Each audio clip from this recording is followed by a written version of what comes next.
சிம்ம ராசிக்காரர்களுக்கு கேது உங்கள் ராசியில் இருக்கிறதுனால நரம்பு சம்மந்தப்பட்ட உபத்திரம், ப்ரெஷர், தூக்கம் கெடும், யோசனைகள் அதிகமாக வரும், எல்லாத்தையும் பற்றி குழப்பிப்பீங்க, நிறைய போய் டீப்பாக போய் மாட்டிப்பீங்க. அதை மட்டும் கொஞ்சம் பார்த்துக்கு. நல்ல உங்கள் மீது அக்கறை கொண்டவர்களை அரவணைச்சிக்கிங்க. உங்களுக்கு டெய்லி ஒரு 2 நிமிஷமாவது அவங்களோட பேசிட்டு உங்களை ரீஜுனேட் பண்ணிக்கங்க. விநாயகர் வழிபாடு காரிய சித்தி மாலைன்னு ஒரு மந்திரம் இருக்கும். அந்த மந்திரத்தை நான் சொல்லட்டுமா செல்வினா, நீங்களாம் சொல்லவே மாட்டீங்க. யூடியூப்பில் போட்டு விடுங்க, அது பாட்டு ஓடட்டும். நீங்கள் சொல்லி எவன் கேட்குறது? ஸோ இது போட்டு கேட்டுக்கினே இருந்தீங்கன்னா அற்புதமாக இருக்கும்.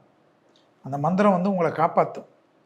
நரம்பு சம்மந்தப்பட்ட விஷயம், படபடப்பு, வேலைக்காரங்கிட்ட கத்துறது, புருஷங்கிட்ட கத்துறது, பொண்டாட்டிக்கிட்ட கத்துறது, புள்ளங்கக்கிட்ட கத்துறது, காதல் அமைப்பில் கத்துறது, கத்தவே மாட்டேன் சபதம் எடுங்க.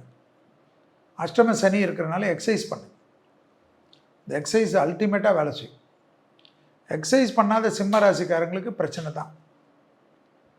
அது என்னான்னு தெரியாது. வண்டியில் அதே போல் வித்தையெல்லாம் கட்டினீங்கன்னு வச்சுக்கோங்க, அதில் கிட்டத்தட்ட நான் சொல்கிறது 24 வயது சார்ந்த 24 வயதுக்கு முதிர்ந்த சிம்மராசிக்காரர்கள் எல்லாம் தேக ஆரோக்கியத்தை கவனமாக பார்த்துக்கொள்ளணும். தகராறு செய்யக்கூடாது. வாகனங்களில் வித்தைகள் காட்டக்கூடாது. வாகனத்தில் வித்தைகள் காட்டினீர்கள் என்றால் உங்கள் வித்தைகளை மருத்துவமனையில் தான் பார்க்க வேண்டிய நிர்பந்தம் ஏற்பட்டுவிடும். யோக பலங்கள் அதிகமாக இருக்கும் சிம்மராசிக்காரர்களுக்கு. இந்த டைமில் கூட கல்யாணம் எல்லாமே நடக்கும். தன்மத்தில் கேது இருந்தாலும் 7ஆம் இடத்தில் ராகு இருந்தாலும் அனுகூலம் காணப்படும். பிள்ளைகள் விஷயத்தில் இருந்த பிரச்சனைகள் தீரும். பெற்றோர் பெரியோர்களுக்கு அனுகூலம் காணப்படும். பெரியவர்களுக்கு உங்கள் மீது அன்பு கொண்டு உங்களுடன் உறுதுணையாக இருப்பார்கள். மேலே அதிகாரிகள் விஷயத்தில் கத்தாதீங்க.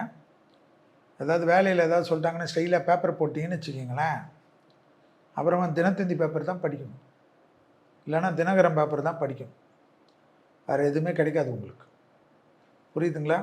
வேலைக்கு இன்னொரு வேலை கிடைக்கிற வரைக்கும் இருக்கிற வேலையை விட்டுறாமல் இருக்கக்கூடிய ராசி சிம்ம ராசி. கொஞ்சம் ஜாலியாக கோயில் குளம், மனதிற்கு ஒருமை, நல்ல பாட்டு கேட்கும். சிம்மத்துக்கு ரொம்ப பிடிக்கும். பாட்டு கேட்டாவே சிம்மத்துக்கு வேறு எதுவுமே வேணாம். புருஷன் வேணாம், பொண்டாட்டி வேணாம், குழந்தை வேணாம், அப்பா வேணாம், யாரும் வேணாம். ஸோ அப்படி உங்களை ஆத்ம ரீதியாக கொண்டு போகிறது நல்லது நடக்கும். அஷ்டமத்தில் சனி இருக்கக்கூடிய காலத்திலும் அதிர்ஷ்டம் வரும். படிப்பு தடை, உத்தியோக தடை, தொழில் தடை, வியாபார தடையெல்லாம் நீங்கும்.